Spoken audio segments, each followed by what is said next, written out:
Grande de notre joie de vous savoir nombreux en train de suivre CVV International dans vos maisons, dans votre bureau, partout. Vous êtes en train d'utiliser votre téléphone, laptop et un instrument de visionnage, peu importe.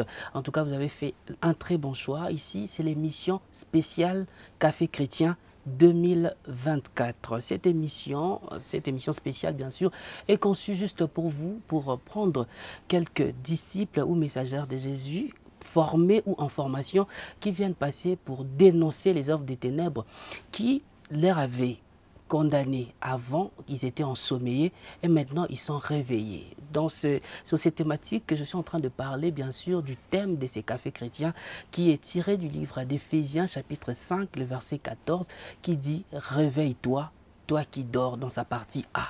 Aujourd'hui, nous avons reçu pour vous, spécialement pour vous, un disciple de Jésus-Christ. Lui, c'est le frère Beni Chama Mukama de la promotion Joseph de Kinshasa, bien sûr. Il est dans la classe J36 de notre maman Abigail Luboya. Il travaille aussi durant ces festivités de Café Chrétien. Il est justement le vice-président du Café Chrétien 2024 où il assume, il prend bien sûr la charge de la spiritualité. Il est donc les chargé de la spiritualité. Déjà comme ça, j'ai salué mon invité. Shalom Papa Beni Chama. Shalom frère Plamedi. Merci de répondre à notre invitation. Vraiment le plaisir partagé. Je suis très heureux de me retrouver dans ces plateaux. Merci beaucoup. Déjà d'entrée des jeux, nous voulions savoir bien sûr votre origine, d'où vous venez. Vous êtes né dans quelle famille? Comment s'est passée l'ambiance dans votre famille depuis votre naissance? En fait, moi, je suis du Sud Kivu. Mon père est Swahili, communément comme on dit, et ma mère est de Bandundu. Alors nous sommes une famille de 11 enfants, dans lesquels je suis 6e. On est 5 garçons et 6 filles. C'est comme ça. C'est comme ça que dans votre famille. Oui, c'est-à-dire que vous êtes les médiateurs de la famille, juste le fils milieu de la famille, 6e d'une famille de 11 enfants, Oui, vous l'avez dit. Je dirais, quelle a été l'atmosphère de votre famille du point de vue religion, si on peut le dire, ou foi? Ok. En fait, ma mère était catholique. Ma mère était catholique et mon père, lui, il ne fréquentait pas vraiment les églises. Lui, c'est un homme de science, il étudie. Pour lui, c'est les études. Aller à l'église, ce n'est pas vraiment son genre. Donc, je suis né dans une famille. Quand moi je suis né, ma mère avait déjà quitté l'église catholique. Apparemment, par rapport à ce qu'elle m'a dit, elle a appris, elle a connu ces messages du combat spirituel quand elle est devenue enceinte de moi. Okay. Moi, je suis né quand elle a commencé à aller au combat spirituel. Donc, je suis né dans une famille chrétienne et ma mère était déjà combattante quand je suis né. Alors, ce qui fait en sorte que quand moi je suis né, j'ai trouvé tout le monde était déjà JCC. Ma mère était une combattante fervente. Alors, ils obligeaient à tous les enfants d'aller à la JCC. Mais contrairement à moi, je n'étais pas comme ça. Déjà, toi, tu n'allais pas, tu n'aimais pas. Moi, je suis, comme vous dites là, je suis un enfant qui est au milieu. Donc, j'étais l'opposition de la maison. Quand tout le monde devait aller à la JCC, moi, je ne partais pas. J'allais aux églises. Je partais aux églises avec mes amis. Donc, c'était un peu comme ça, la situation avec moi. Déjà, là, étant très petit, tu étais déjà un enfant rebelle. Voilà. Je suis né comme ça. Et j'ai grandi avec cette rébellion-là. On a grandi, mon père est polygame. Mon père est polygame. Il y a 2 de mes frères qui sont d'une autre mère. Malheureusement, quand moi je suis déjà né, la maman des autres frères était déjà morte. Ce qui fait en sorte qu'on grandissait dans une maison avec mes demi-frères, comme on le dit. Nous, on s'appelle toutefois frères. Bien sûr. Alors, l'ambiance de la maison, l'atmosphère de la maison était tendue, au fait. Était tendue. Il y avait mes frères qui ne voulaient pas se soumettre aux ordres donnés par ma mère à la maison. Ils faisaient autre chose. Sous prétexte que ce n'est pas notre mère. Voilà. Et tout. Donc, vous êtes né d'une famille dont le père était polygame, Oui. encore est polygame, si je peux dire comme ça. Oui. Et vous, vous êtes né, la maman était combattante, mais vous, en étant rebelle. Et l'atmosphère de la famille était très tendue, due à la polygamie de papa, qui a fait que d'autres enfants, les enfants d'une autre mère, amenaient un peu des désordres dans la famille. Voilà. Alors, qu'est-ce que ça fait dans votre vie? Dans quel domaine de votre vie ça sombré? À part notamment, on comprend déjà que la foi a été détournée. Mais comment votre vie a été sombrée? Vous êtes entré comment dans le sommeil? En fait, si je dois parler du sommeil, étant déjà enfant de Dieu, ce que j'ai compris du sommeil, l'homme naît dans le sommeil. Comme le sommeil, on nous a défini pendant toutes les assises du café chrétien, on nous a défini le sommeil comme étant un état d'inconscience. Vous voyez, quand l'homme naît, il naît inconscient. Alors, sa conscience vient des choses qu'on apprend. Au fur et à mesure que l'homme grandit, c'est alors qu'il se réveille. Il y a des sédons où ils sont grandis dans le sommeil. Ils sont devenus parents dans le sommeil. Parce que le réveil, c'est le fait de connaître Jésus. C'est Jésus qui amène le réveil. Moi, j'étais dans le sommeil. Je ne saurais pas m'expliquer comment et à quel temps est venu mon sommeil. Parce que par rapport aux enseignements, j'ai compris que j'étais dans le sommeil depuis ma naissance. J'étais ignorant de beaucoup de choses. Vu la réalité de ma maison que je vous ai expliqué, je suis né dans une maison où il y avait déjà une guerre d'esprit entre les enfants. Vous voyez? Une cassure alors. Vous vivez avec vos frères où ils sont jaloux de vous et ils vous voient comme si vous êtes des privilégiés et ils sont moins privilégiés. On a grandi dans cette atmosphère-là. Avec la haine, la méchanceté en place et tout. Et ce qui a fait en sorte que nous, on a vécu la sorcellerie dans notre maison. Vous voyez, parce que moi, je suis né dans une maison où on parlait de la sorcellerie, j'étais encore enfant. Ma mère était déjà combattante. Elle a appris le combat spirituel. Alors, il y avait des choses où il découvrait, où il avait constaté de la sorcellerie dans la maison. Il y avait l'un de mes frères, demi-frères, qui a parlé de la sorcellerie, qui a confessé la sorcellerie. On était encore enfant, ignorant, on ne connaissait pas. Et lui, il faisait des choses dans la maison. Il était ensorcelé par sa grand-mère, la mère de sa mère. C'est elle qui l'a ensorcelé. Alors, elle, vivant avec nous, il avait reçu mission d'appauvrir la maison. Donc, on vivait dans une maison, dans la pauvreté. Où le système de la pauvreté a vraiment je peux dire comment, vraiment rendu la maison en miettes, au fait. Voilà. Détruit la maison et tout. Voilà. Donc, c'était... Mon grand frère était dans l'occultisme. Lui, il lisait des livres, des sciences occultes. Et il faisait ses pratiques. Bon, comme mon père est un homme de science, ma mère peut condamner ces choses. Mais mon père va dire, laisse-lui faire, c'est des livres, il est en train de lire. Mon père était comme ça. Et c'est dans cette atmosphère que moi j'ai grandi. Maintenant, quand est-ce que vous avez compris que là, je suis dans le sommeil. Là, moi, ça ne va pas. Je fréquente l'église, ma mère est combattante, mais tel que vous parliez, dans votre maison, il n'y avait que dégradation sur dégradation. C'est-à-dire rien n'avançait, rien n'est décollé. Maintenant, vous, en tant que les fils du milieu, les médiateurs, comme je vous ai appelé tout à l'heure, quand est-ce que vous avez compris que ça, c'est le sommeil? Ça, je suis dans le noir, dans les ténèbres, dans le trou noir. Quand est-ce que? En fait, comme je disais, toutes mes sœurs venaient à la JCC. Et moi aussi, des fois, je venais à la JCC. Mais comme que je ne venais pas pour essayer de comprendre et d'écouter la prédication. Vous veniez par obligation. Je venais par obligation. Peut-être qu'il y avait ma grande sœur qui était déjà missionnaire à ce temps. Et c'est elle qui souvent insistait, ma grande sœur Lisette, c'est elle qui insistait souvent que je puisse venir. Elle était en mission, je ne sais pas moi, elle était au Bénin. Et elle appelait au téléphone, elle insistait que je puisse aller à la JCC, je puisse venir à la JCC. Et c'est comme ça, en venant, je venais que pour écouter.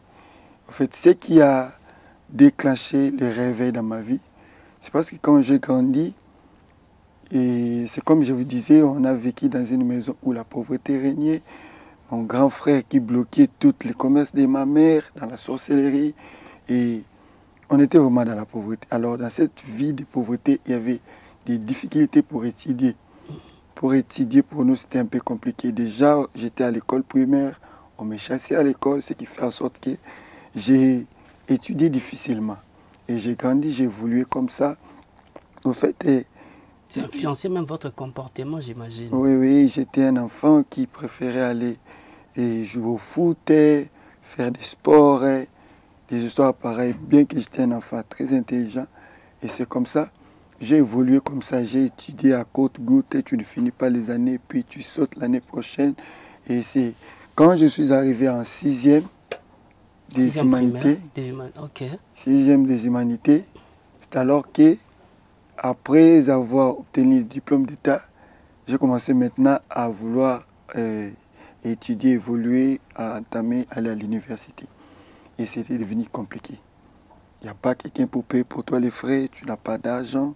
Alors j'ai resté à la maison, Et c'est alors qu'un jour comme ça, et mes sœurs qui étaient déjà à la JCC, et puis avec certains groupes de JCC qui sont venus chez nous à la maison, ils sont venus chez nous pour chercher mes sœurs parce qu'ils avaient l'habitude de prier, de se réunir chez l'un de leurs sœurs et aller prier. Et c'est comme ça, ces jours-là, ils ne pouvaient pas aller prier chez cette sœur, ils sont venus chez nous. Alors ils ont demandé si on pourrait y avoir un endroit calme tout autour, parce que nous on vivait à Ngaliema, dans des endroits calmes, pour aller prier. Alors ils m'ont demandé, vu que c'était moi qui connaissais bien les quartiers, si je pouvais les orienter à aller prier, à trouver un endroit pour aller prier. C'est comme ça, je suis allé pour les accompagner. Moi, je ne suis pas allé prier là-bas, mais en partant pour les accompagner, ils ont commencé de prier. Bon, comme on est né dans une famille chrétienne des JCC, malgré que je ne voulais pas venir, je sais quand même comment prier. Vous avez l'habitude de prier. En tout cas, ma mère vit la situation de la maison. Chez nous, à la prière, que tu ne les veilles ou pas, à 22h, tout le monde avant de dormir, même si tu dormais, déjà on va te réveiller. Tu dois assister à la prière de la nuit à la maison. À 6h, voire même 5h, avant que vous puissiez aller à l'école, tout le monde doit venir au salon pour prier. Vous étiez en train de prier sans comprendre pourquoi. Voilà, on priait parce qu'on est des chrétiens, on doit prier, on s'élève. C'est maman qui conduit la prière, il entend des chansons, c'est en train de prier comme ça, sans pourtant rien comprendre. Donc, on priait en étant dans l'ignorance, c'est ça le sommeil. Vous boudez même parfois la prière. Vraiment. Parce que je suis en train de voir cet enfant-là qui a grandi avec une certaine schizophrénie, le manque et tout, les doutes, toutes ces choses. Cette ambiance-là de haine qui a créé un certain comportement. J'imagine quand tu dormais à 22h, on t'a dit, tu as déjà joué au foot toute la journée, on t'a dit, réveille-toi pour prier. C'était genre compliqué. Donc c'est compliqué, tu te lèves que si maman elle-même vient. Parce que si elle envoie un autre enfant pour venir te réveiller, ta grande sœur, ta petite sœur, qui que ce soit, je ne vais pas sortir. Vous voyez? Donc c'était comme ça. Et ces jours-là, quand je suis allé accompagner mes sœurs pour la prière, ils sont arrivés dans l'endroit, sous l'arbre, ils ont commencé à prier, Bon, je me suis dit, moi aussi, je vais quand même approcher, prier avec eux, ne pas rester à côté. Habitude. Voilà. C'est-à-dire, ce système-là de la sorcellerie ou bien ce sommeil-là qui a influencé la famille, déjà en commençant, papa qui était polygame, l'atmosphère dans la famille, il n'y avait pas d'entente, il n'y avait rien. Donc là où il n'y a pas d'amour, Dieu ne peut même pas s'installer. Dans cette famille, rebelle, arrivé, je voulais savoir, dans l'adolescence, l'âge de la puberté, l'âge de se chercher, comment vous avez vécu? Parce que là, vous voulez parler de la rétrospection des choses. Je voulais que ces choses-là, qu'on rentre un tout petit peu dans le temps, 14, 15 ans, 13 ans, 16 ans, comment vous avez vécu ces temps, ces moments-là, avec ces comportements-là? Quel a été on veut savoir les éléments du sommeil qui étaient dans votre vie en ce moment-là. Ok. En fait, moi, dans notre maison, comme je vous ai dit, déjà nous, on est des Swahili. Alors chez nous, quand tu es un tout petit peu enfant, on te donne déjà de l'alcool. Pour savoir que tu es un homme, on doit te faire goûter l'alcool. Donc déjà, j'étais un tout petit peu enfant, on faisait déjà goûter de l'alcool. Une initiation. Voilà, c'était une forme d'initiation à l'ivrognerie, si je pourrais dire. Alors, quand je grandissais, quand je suis arrivé en deuxième des humanités, genre 12, 13 ans, 14 ans, quelque chose comme ça. 12, 13, 14 ans. J'étais déjà avec un groupe des amis où à l'école, après l'école, on doit aller se promener, essayer de côtoyer les filles, marcher dans des communes un peu parce que nous, on était en Ngalema, on pourrait quitter Ngalema, aller à ma campagne, on pourrait quitter Ngalema, aller à Mongafula. Pour chercher les petites amies, les copines. Voilà, marcher, sillonner, voir des filles. Et c'était la vie avec les amis. On a évolué comme ça, on grandissait. Et avant, c'était juste aller, parler, évoluer. C'était comme ça. Ce qui fait en sorte que, au fur et à mesure, ça vous envoie dans les voyeurismes. D'ailleurs, pour faire une rétrospection, déjà dans ma maison, je vous ai dit, on a grandi dans une maison de beaucoup d'enfants. Il y avait des filles, il y avait des cousines à la maison. Avec cette ambiance-là, nous, on était là. Je peux rester comme ça la journée, à cet âge-là, comme je vous disais, quand j'étais encore à deuxième. Et j'aimais souvent rester la nuit, regarder des films. C'est pas moi, à l'époque, il y a une série qui a régné comme ça, qu'on mettait aux alentours des 0h, 1h, où on fait voir des gens qui sont en train de s'embrasser, de s'accoupler, tu vois. Alors j'avais films pornographiques, voilà, des formes de films pornographiques. J'avais l'habitude de regarder ça la nuit. Avant de dormir, je vais regarder ces films. Alors quand tu vas aller, pour aller dans notre chambre, il faudra passer d'abord aux chambres des filles. À ce temps-là, quand tu passes aux chambres des filles, il n'y avait pas de rideaux, il n'y avait que des portes comme ça. Tu pourrais voir tes sœurs, tes cousines qui sont allongées, d'autres sont en sous-vêtements, d'autres sont peut-être nus, et puis tu passes, vous voyez.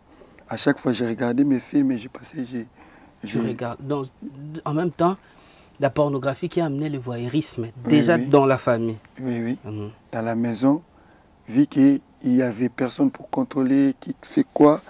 Alors, j'étais là, je regardais des films, et puis à passant, je passe là où il y a mes sœurs qui sont allongées en sous-vêtements, peut-être d'autres nus, et puis je passe chez nous. C'était tous les jours. Il est arrivé un jour, j'ai passé comme ça, j'ai envie d'aller pratiquer ce que j'étais en train de voir. Vous voyez? Ce que j'étais en train de voir dans des films, à passant, j'ai envie d'aller pratiquer ça envers mes cousines et mes sœurs qui étaient allongées. Tu as dit commettre l'inceste. Voilà. Et c'est ce qui a été fait. Je suis entré dans la chambre, j'ai éteint la lumière avec l'intelligence de la sorcellerie. Je me suis faufilé entre eux qui étaient en train de dormir, en train de les toucher, jusqu'à ce qu'il y avait l'un d'eux qui s'est réveillé, puis je me suis enfoui, je suis allé dans notre chambre et puis je me suis endormi. Ça a créé un scandale à la maison, vu qu'il y avait beaucoup de gens qui vont accepter. Je n'ai même pas accepté que c'était moi. On a même condamné mon frère, mon cousin qui était à la maison. On disait que c'était lui parce que c'est lui qui était un peu plus âgé. Bon, pas vraiment plus âgé, mais plus blanc que moi. Un peu plus grand. Alors c'est lui qu'on a accusé. Or, c'était moi. Vous voyez, c'était déjà le début des vies, des débauches. C'était déjà une initiation à l'impudicité pour moi. Et ce qui a fait en sorte que quand on grandissait, j'ai rencontré des amis. Et avec mes amis, on était un groupe de jeunes. Et moi, j'étais d'une famille pauvre. Mais eux, ils étaient des enfants des riches. Alors, ils avaient de l'argent, des véhicules. Ce qui a fait en sorte qu'on s'organisait avec eux d'aller dans 2 boîtes de nuit. On peut se réunir comme ça après les études. Aux environs de quel âge déjà vous fréquentez? En tout cas, j'étais déjà à 14 ans, 16 ans, je partais dans 2 boîtes de nuit pour s'amuser avec des amis. On prenait des filles, on dansait avec des filles. Et c'était ma vie. C'était ma vie, j'évoluais comme ça. Bien que tout le monde était à la JCC, moi j'étais dans cette vie de débauche, j'étais dans l'alcool. J'ai continué comme ça, j'évoluais comme ça. Un jour même, on était ivre avec des amis. Après, je me souviens, on était allé dans une boîte, on a dansé, on a bu. Et puis on est allé chercher des prostituées. On est allé, on a trouvé des prostituées. On s'est mis à coucher avec des prostituées. Et puis le matin, je suis revenu à la maison. Et c'était ma vie. J'étais vraiment dans le sommeil spirituel. Je ne savais rien. Je ne me rendais compte de rien. Alors on rentre un tout petit peu, parce que déjà là, c'est dans les environs des 16 ans, votre vie, on a compris, ça a commencé, le système de la famille, il y a eu la pornographie, le voyeurisme qui a amené le mensonge, l'impudicité, une vie de débauche. Je volais l'argent à la maison, donc... Le vol, donc toutes ces choses, il y avait vraiment une grande brèche qui était ouverte dans votre vie de destruction. Maintenant, on arrive parce que 16 ans, 17 ans, on suppose à 18 ans, vous avez votre bac, votre diplôme, toujours sous cette emprise. Vous continuez avec cette vie. Et à un moment, vous voulez aller à l'université, ça n'a pas marché. Et puis, vous êtes parti avec vos sœurs pour prier. Vous avez accompagné vos sœurs pour prier. Par habitude, quand vous faites la prière comme genre une récitation, vous savez comment on le fait, vous êtes entré, on rentre par là. Donc, on voit déjà comment le diable a détruit votre vie jusqu'à vous ravir déjà votre avenir, c'est-à-dire vos études qui garantissent quand même votre avenir. Cette pauvreté-là est venue à cause de la redondance des péchés dans la famille. Maintenant, arrivé à ce moment-là, qu'est-ce qui s'est passé ce jour-là avec vos sœurs? En fait, quand je suis allé accompagner mes sœurs, ils étaient en train de prier, je me suis dit, bon, nous tous nous prions à la maison, déjà on a l'habitude de se réunir pour prier. Je vais me mettre quand même avec eux, je vais chanter, puis je vais prier. Et on était en train de chanter, de prier. Et subitement, du coup, j'ai vu comme si c'était une vision. On me faisait voir, on était en train de me faire voir la gravité de tout ce que j'ai fait et pourquoi je l'ai fait. On était en train de m'expliquer que j'étais un enfant de Dieu. J'ai vu dans une vision, on m'a fait voir comment j'ai vécu, comment je fais des choses. Maintenant, je suis en train de prier. J'ai vu, et tous étaient des enfants de Dieu, mais moi, je n'étais pas enfant de Dieu. Moi, vu les choses que j'ai fait dans cette vision, je me sentais misérable. Je sentais la culpabilité en moi des choses que j'ai eu à faire, mais je me retrouve au milieu des enfants de Dieu. Et puis je vois dans cette vision, voilà, je vois dans cette vision, j'ai senti la douleur, j'ai senti envie de demander pardon à Dieu pour tout ce que j'ai fait, étant un enfant qui est né dans une famille chrétienne. C'est des gens qui prient, mais moi je ne priais pas, moi je faisais autre chose. D'ailleurs même j'étais parmi les enfants qui disaient du mal de Maman Olangi. Vous voyez? Alors je me suis mis à pleurer ce jour-là, pas comme possible, et j'ai entendu une voix qui m'a dit de chercher Jésus. Il m'a dit qu'il a encore temps que je pourrais revenir vers lui, il allait changer ma vie. Et alors, quelle a été la démarche maintenant?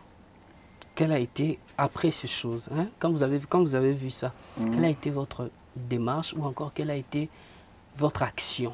Quelle action vous avez posée pour changer les choses? En fait, après cette prière, c'était comme si mon intelligence a été réveillée.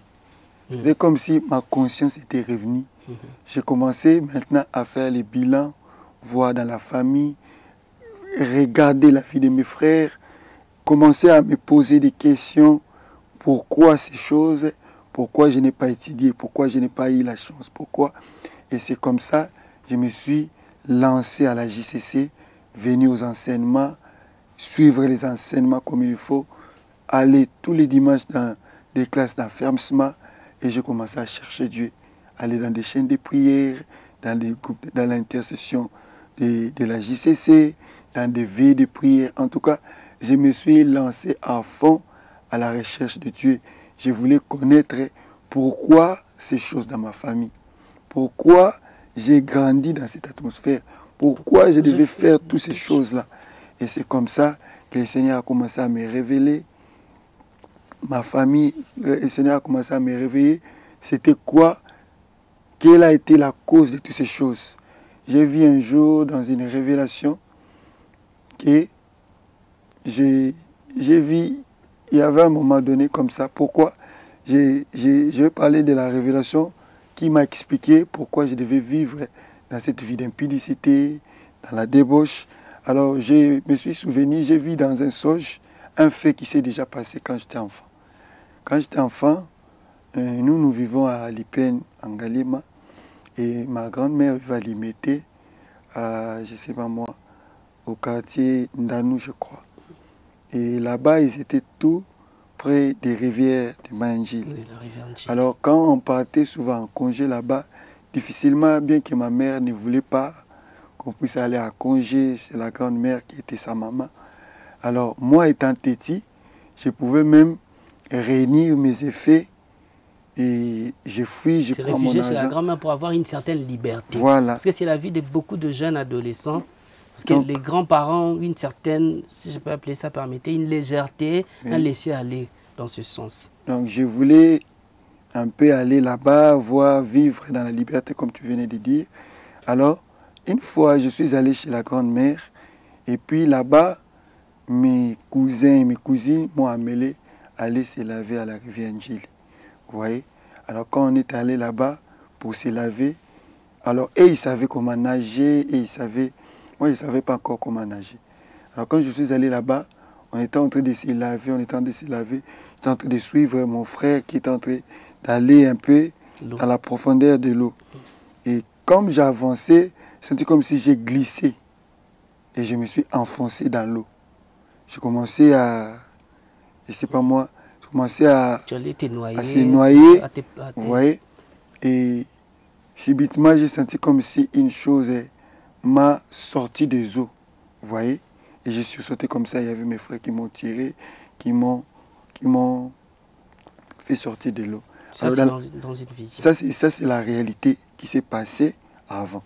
Alors, mais tu vois ça maintenant dans un songe. Je vois ça dans un songe. Dans les songes, on m'explique ces faits-là. On me dit dans les songes, tu vois, tu as été consacré à la sirène. Tu vois, donc, la chose où la personne qui vous a sorti des eaux, ce jour-là, c'était une sirène. C'était une sirène. C'est comme ça que vous avez épousé la sirène. Voilà, c'était initié à la sirène pour travailler à l'avenir dans l'impudicité, dans la débauche, avec l'esprit de la sirène, tu vois. Alors, j'ai rêvé, j'étais dans l'eau en train de me baigner et c'est comme ça. Et après cette révélation, quand vous avez compris que vous êtes de l'eau, donc c'est-à-dire tu allais mourir dans l'eau, vous vous êtes échangé des vies avec une sirène, ça apporte encore la destruction, on trouva déjà les systèmes de la sorcellerie dans votre famille. Qu'est-ce que vous avez fait maintenant pour remédier, pour vous séparer de cette sirène? En fait, quand je suis allé à la JCC, j'ai trouvé des encadreurs et par la grâce de Dieu, il y a un encadreur qui vraiment m'a beaucoup aidé dans la recherche de la délivrance. C'est papa Gabriel Tedika.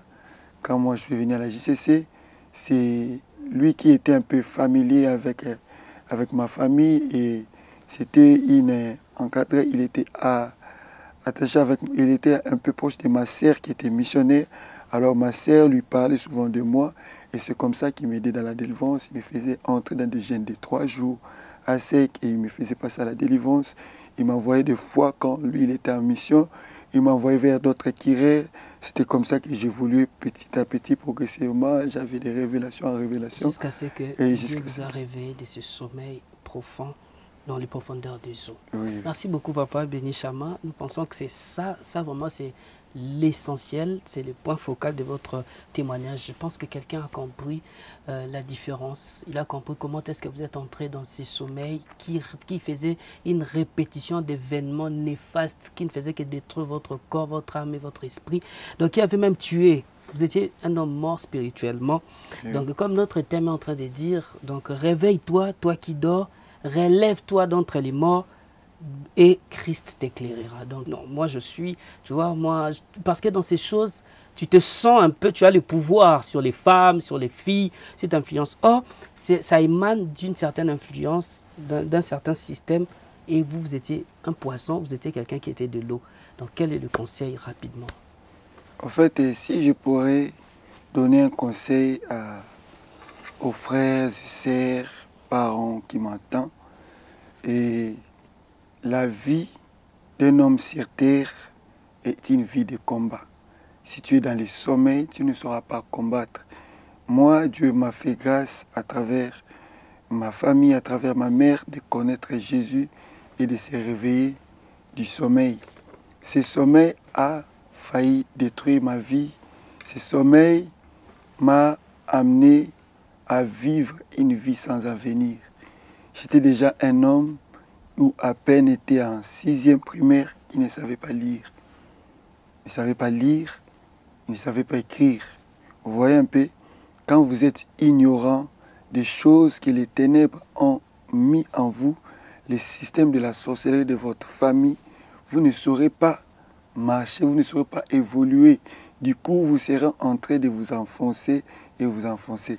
Alors, si tu es en train d'entendre ma voix, Jésus-Christ est venu pour nous réveiller du sommeil. Toi qui m'entends, écoute la voix de Jésus, écoute la voix de Dieu et réveille-toi de ton sommeil. Ne reste pas un homme sans Jésus. Ne reste pas un homme qui vit sa vie comme il veut, mais donne ta vie à Christ et Christ va te réveiller. Moi, j'étais un homme sans avenir, mais quand moi je me suis réveillé, je me suis mis à chercher Dieu. Je suis un enfant qui n'a pas beaucoup étudié, mais Dieu m'a fait grâce en me réveillant de mon sommeil. Il m'a donné un bon travail. Je travaille dans des organismes internationaux. Vu mon diplôme, il y a des gens à qui on a fait avec aide de concours dans cet organisme. Mais moi, par la grâce de Dieu, Dieu m'a fait grâce de me donner un bon travail. Et aujourd'hui, les réveils spirituels a fait de moi un homme dans la société. Et je suis en train de servir Dieu. Et je te souhaite de te réveiller de ton sommeil, de suivre Jésus-Christ. Merci beaucoup, Papa Béni Chama. Merci pour ce témoignage très poignant, très émouvant. J'espère que vous, à la maison, vous avez été bénis comme moi. En tout cas, ça a donné un nouvel air dans ma foi. Ça m'a encore beaucoup fortifié. Et je pense que c'est le cas pour toutes ces personnes qui nous ont suivis. Ce n'est pas encore trop tard, même si tu as la culpabilité, même si tu as avorté, toutes ces choses, viens à Jésus. Comme notre papa vient de le dire à la JCC et tout. Je rappelle que notre invité, c'est le frère Béni Chama Mukama. Il est de la promotion Joseph de Kinshasa et de la classe J36 de notre maman Abigail Luboya. Pendant ces cafés chrétiens, il est vice-président, bien sûr, du café chrétien, les chargés spirituels. Imaginez de cet enfant rebelle, de cet enfant qui était dans la gouffre des ténèbres aujourd'hui. Il est le chargé spirituel. Ce sera le cas pour toi, Papa Béni. Merci beaucoup. Que Dieu vous bénisse. Et à vous, fidèles téléspectateurs,